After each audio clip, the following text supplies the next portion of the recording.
So here's my picture of the alimentary canal.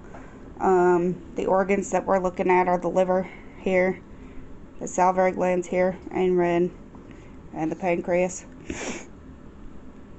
The liver and the pancreas, they empty into the duodenum, which is the top part of the small intestine.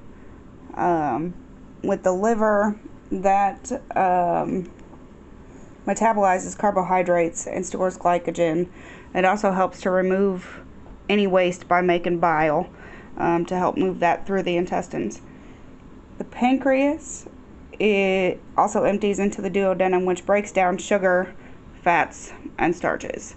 And then you have the salivary glands up here that empty into right where the mouth is, the mouth and the tongue.